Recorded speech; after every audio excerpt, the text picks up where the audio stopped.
Hi all, welcome back to Malware Analysis. I am J. Lavanya, Assistant Professor of CS Department. Today in this video, we are going to discuss on the topic called Identification and Decrypting with x86dbg. Let's dive into the topic. First of all, what is meant by decrypting with x64dbg, right? So here to decrypt with the x64dbg debugger, that is the successor of x86dbg, you must first identify the decryption routine in the program's code. Then you set some breakpoints to halt the program just after the decryption has occurred, that allowing to view and dump the decrypted data from the memory. So decryption is the process of converting encrypted data back into its original readable form. So in reverse engineering and malware analysis, decryption is often necessary to understand the functionality of a program or to extract some sensitive information. Okay, and this x86dbg is a powerful debugger that can be used to analyze the execution of a program and identify the decryption routine. So these are the methods that apply to compile executable file, that is binaries, to make them more difficult to understand as well as to analyze, or like reverse engineer all those stuff. So that is what here, which still preserves their original functionality. Okay, so that is what we used to say in malware. And apart from that, how to analyze malware with this, that is the successor of x64dbg is then. So here there are, like there are step-by-step analysis malware used to do with some x64dbg also. Before I load the malware into some x64dbg, I need to make some changes to where the malware is located on my VM. When analyzing a piece of malware in x64dbg, I will often rename the binary and copy it to the location that the malware has done in my behavior analysis. That is, replicating this behavior gives me some added confidence that I will see the true behavior of the malware in the debugger, right? So when analyzing this sample, I found the malware does some checks to avoid being analyzed in tools such as x64dbg. So this is done by checking for the presence of a command line argument that can be identified by detonating the malware and monitoring the activity using procmon. So there will be some process name and process ID, the operation, the path, the result, as well as the data, right? So it will be appended by means of, to replicate the behavior of the malware, I first rename my unpacked malware to some exe file and move it to this location on a disk. I can now begin loading into a file into some x64dbg by dragging the file onto the x64dbg icon on my desktop, right? So once some x64dbg is loaded, right? So then I want to adjust the command line to include the additional argument. So this is done by selecting the file and then the change command line option. Okay, so that will be available under the file command, right? And from here, I can now add the argument that was identified using procmon. So when analyzing an unpacked sample, I first check the import address table, that is IAT of the malware. This allows me to check for any interesting imported functions that may be areas to focus on in x64dbg. So this is done by right clicking on the assembly code or by selecting some, search for current module and then by using some intermodular calls. Okay, and however at this step only it contains some 1 entry for is processor feature present. So this is because the Windows API names that will be imported by the malware or hash. So this obfuscation of the IAT is a technique that is used by the malware authors in an attempt to complicate any analysis of the binary. So there will be some image where the number of variables can be represented by the EVP underscore start. So due to large number of variables being declared and the amount of space being allocated on the stack by the instruction, so substitute C630, that is likely that these values are the obfuscated names of the Windows API. Okay, and stepping over these two functions, we can now see that some of the function names have changed to legitimate Windows API names. So by means of that, we can use some command like, yeah, as if you'll be using like exp command or push command, lea command. By means of that, we can able to decrypt this x64 dbg, right?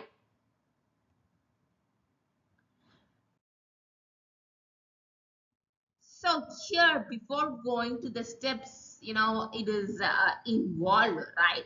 I'll just explain about the things or the code where it has to be manipulated, right? Okay. The first step is that identifying the decryption routine. Okay, but apart from that, we have some more, things which we have to analyze, right? So I'll define some encryption routine. So here, before I define some encryption routine, this the first step uh, in decryption is to identify, right? And this can be done by looking for some common encryption algorithms or by analyzing the code for the pattern that suggests some encryption, right?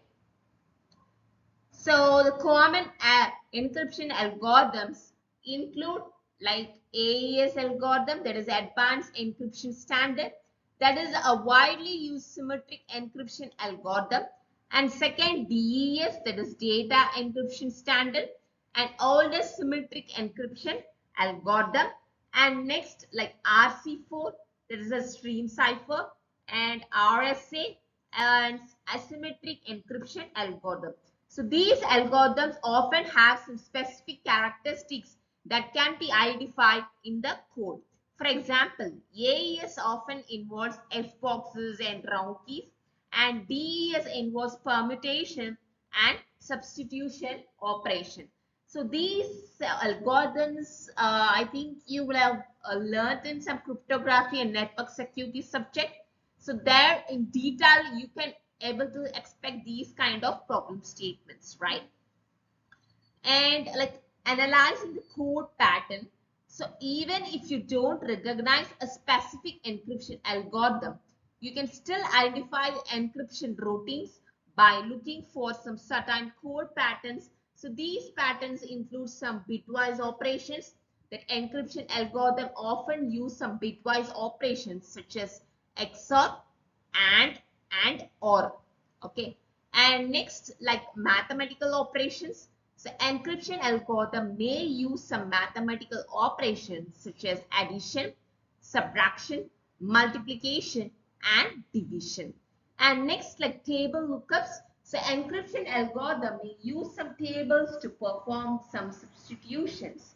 And next like loops. So encryption algorithm often involve loops to process the data in the blocks and setting some breakpoint. So once you have identified, a potential encryption routine, you can set some breakpoints in a x64dbg to analyze the code in more detail. So breakpoint that allows you to pass the execution of the program at some specific location and examine the state of registers and memory. And next, like setting the breakpoints in API calls. If the program, it uses some standard encryption libraries, you can set some breakpoints on the API call that is used to perform the encryption.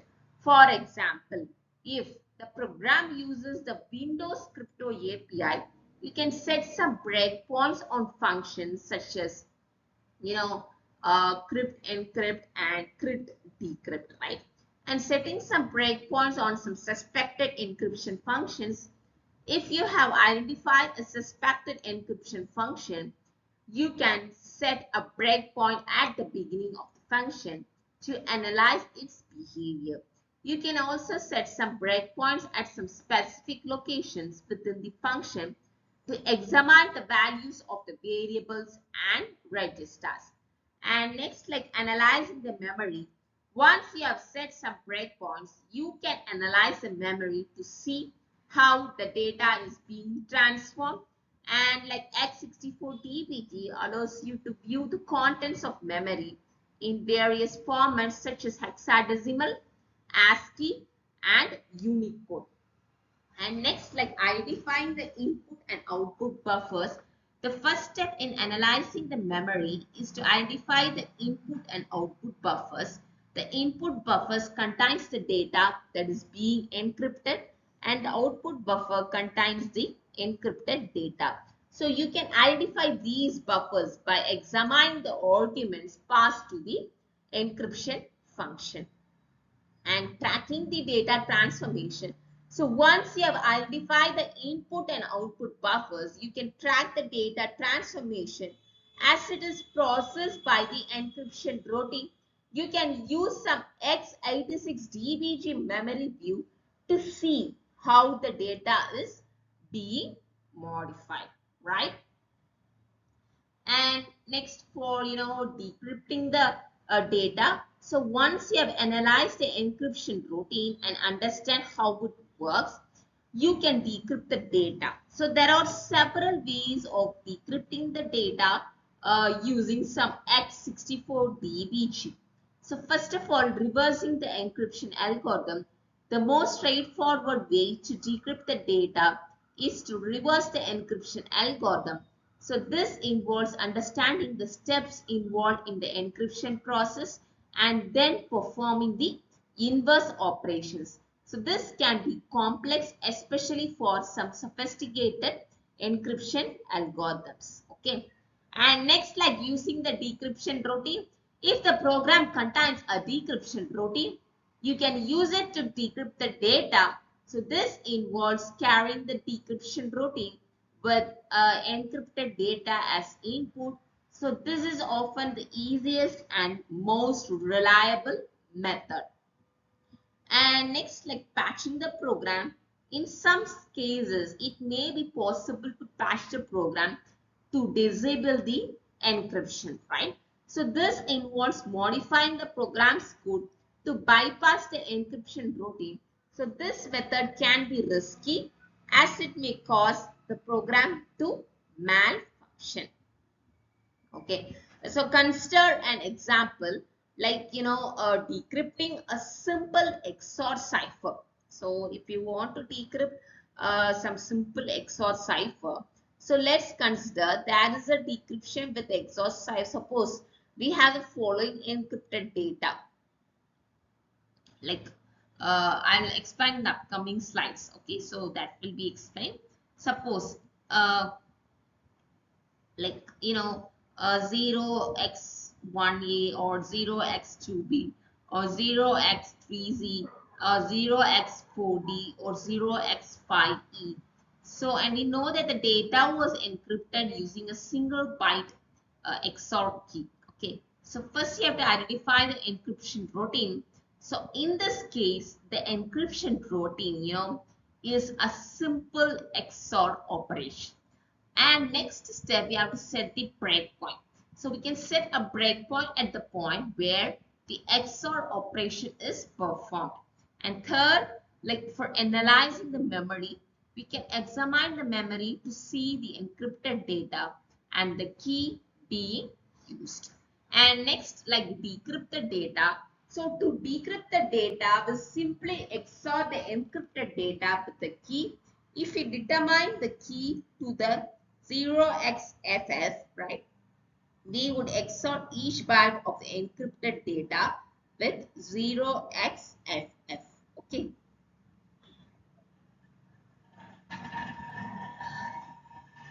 So as we all know, there are some steps involved, right? And of course, so these are the steps which will be followed, right? So, okay, and I'll define the decryption routine, and these are the steps involved. And apart from that, like if you're gonna use these kind of techniques, so there will be some obfuscated or patchy malware typically decrypts the critical components or strings at their runtime. And here there will be API call, repeated function, right? And also we have some memory copying and loop structure. So first, what is API call? So this API call, what it will do is that search for the calls to memory allocation and memory protection. API is like virtual allocation or virtual protect. A program may use these to allocate or change the permission for a newly decrypted section of code and repeated functions. So identify a function that is called dozens or hundreds of times, often with an encrypted data block that is passed as an argument. So this is a strong indicator that the function performs a decryption operation. And next, like memory copying. So this memory copying look for data being copied from one memory location to another. So typically it's a fixed size block of code that followed by a loop that modifies it. So this often represents the encrypted data and the decryption loop. Okay. And next is that loop structure.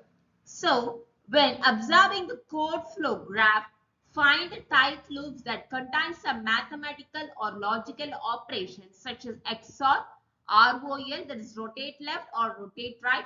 So these are common instructions used in some encryption and decryption algorithm. Okay. And also now we have populated the IET, right? But now let's start looking at functions the malware has imported to see if they are being used or not. Okay.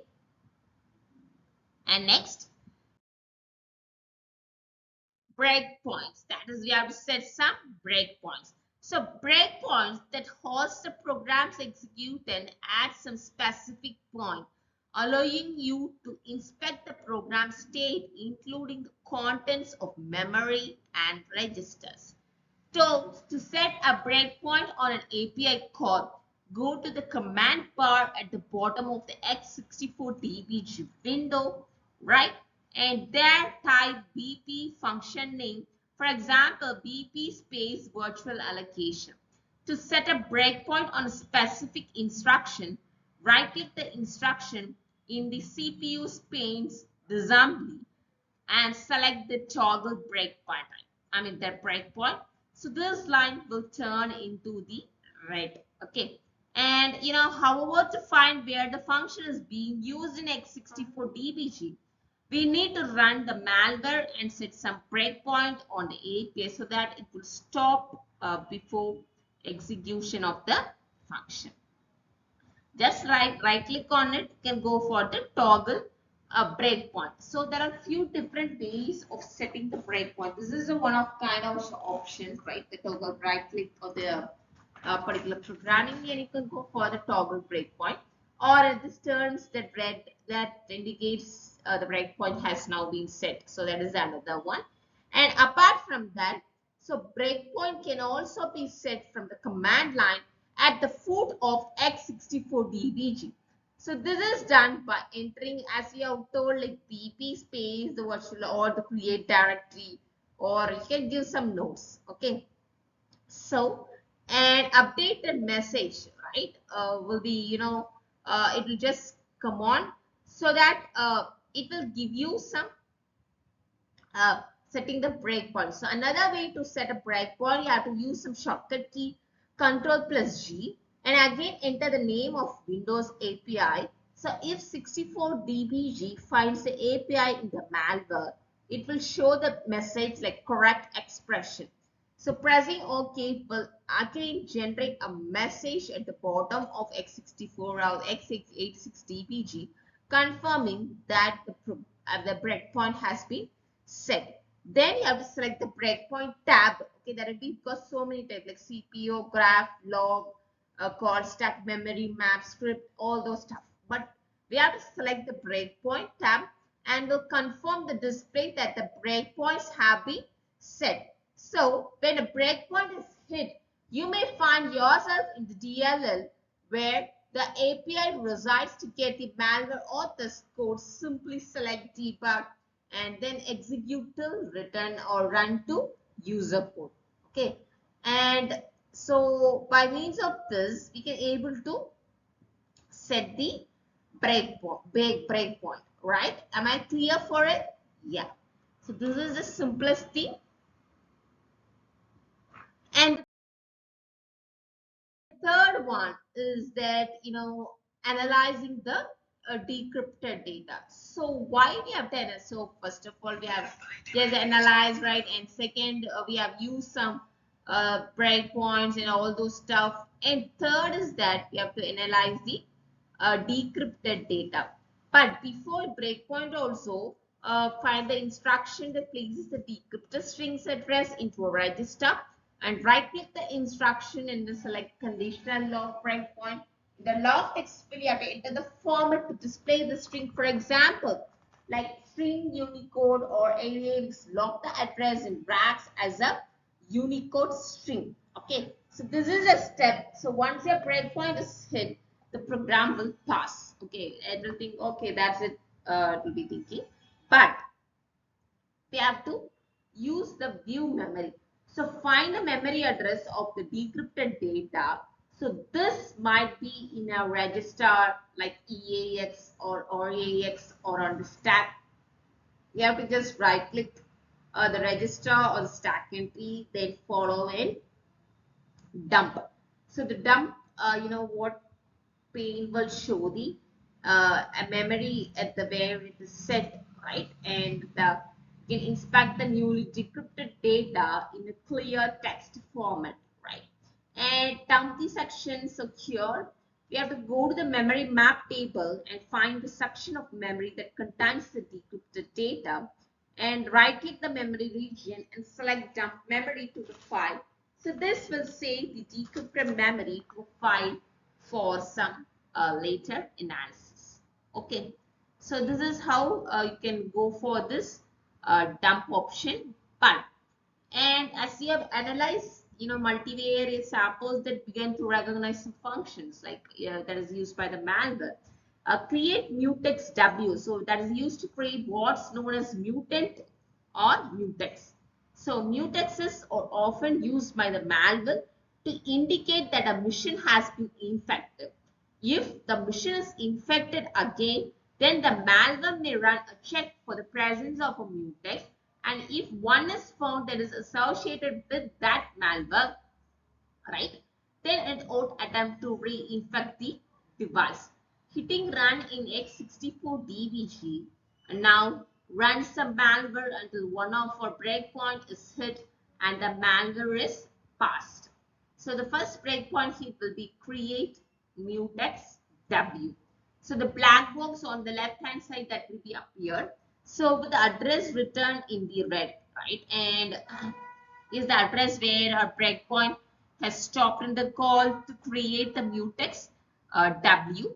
So in the image also, like I will be showing in the upcoming slides, the image also you could see that before this call is made, there are 3 push instructions. So this is the data being pushed onto the stack that will be used by the function. So using this x64dbg plugin or x86dbg plugin, X analyzer, we can see what these values relate to on the right hand side. Okay, So to understand how a Windows function works, simply Google its name, the Microsoft documentation. It's very useful as will outline what the function does, what are the parameters we have used, right? And what kind of data will be returning upon the function is run successfully, right? So for checking the documentation, you can go for the create mutex w. We can identify a parameter that is of interest. Okay. From the URL, we can able to fetch like IP name field that was pushed, on the stack, that is the name being used by the malware to create a mutex, like global or like double slash will be there, and there you'll be able to see some characters collecting hex value. So there also you can see under which we have to call, like go to like get windows directory w or get volume information or create mutex w, right? So get windows directory w is nothing. So what it does, identifies some windows directory location on the compromised device, right? And again, going off the information, the malware is pulling the name of the volume of the root directory. So this indicates how the malware is potentially generating the name of the mutex. So in order to take, closer look at what these functions are doing, let's restart the malware in x64dbg as we calling before create mutex. So this was selecting the restart button. The previous breakpoint that we said will have been saved, but let's now add a breakpoint for get volume information w. So running the malware again now takes us to a newly created break. So big, because it will be taking as a created as a new task, like that it will be considered, right? So by looking at the parameters in x64dbg also, the get volume information w, we can see like it will be relating to some IP volume serial number. So the Microsoft documentation confirms that malware is grabbing the serial number of the device and pointed to a variable that receives a volume serial number. And by following it up, we can able to select the weight by right clicking the parameter and selecting the follow dump and selecting the address being used by the variable. Okay. So memory as well as we have dumped, right? And then we have to go for the get volume information, like in hexadecimal, the corresponding address will be generated, dump 1, dump 2. There will be so many dumps, like dump until 5 will be there. And by opening a command prompt, we can identify the serial number of the device, right? And confirm or finds by entering like a VOL space C colon, then the volume serial number will be generated in hex. Okay. So this matches the information in the x64dbg as well as the x86. So the same methodology also, it also will be created in the future. And simply you have to set a breakpoint against the function of interest, what you are going to use and what data you are going to push. And this will gives you a wealth of information from the behavior analysis of the malware. Okay, so this is the third step. Yeah, this is as I told, like x32dbg is the older version, and apart from the 6486, okay, that will be just doubling. Yeah, here you can see the CPU. It will be having some set of addresses and the corresponding the code, right? The commands, what type of commands? So I just get process heap, set allocation heap, right? And the corresponding nodes, breakpoint, memory map. You can just see here, right? Can you able to see? Yeah. So this is the nodes breakpoint. Yeah, we will be setting here, and this is the corresponding address you have to give. And here you could be able to see the status of heap, all those things. And here you can see third, that is dump 1 or dump 2. And based on the address, we will be generating the hex value. So this will be returned here. Like once you have running the program, right? It will be generated as an output for seeing, and here you'll be having a trace command, trace and debug, all those stuff will be there in this particular ribbon.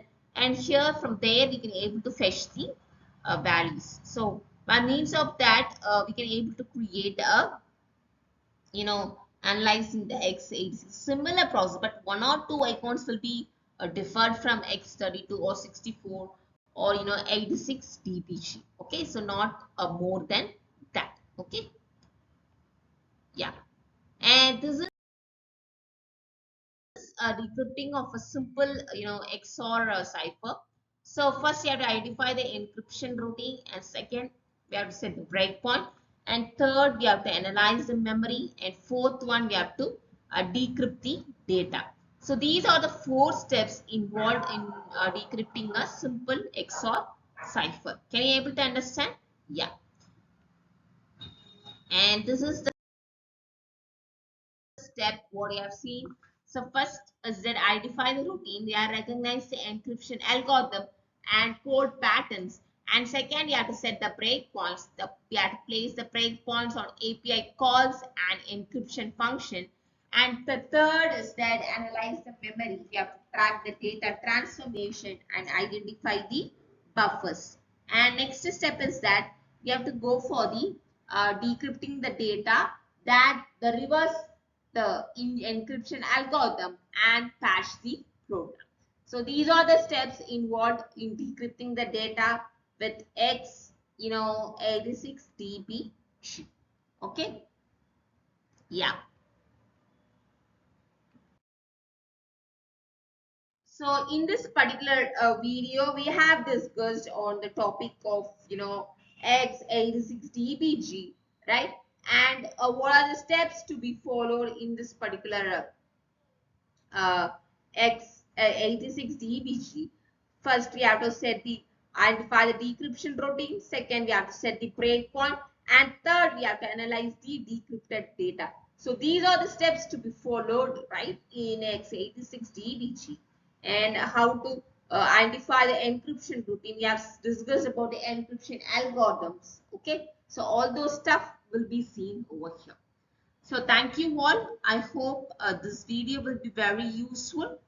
So this is the end of the unit 4. So something like decrypting the data with x86 or 32 or 64 dbg, all those things comes under this particular debugging the malware. So thank you all.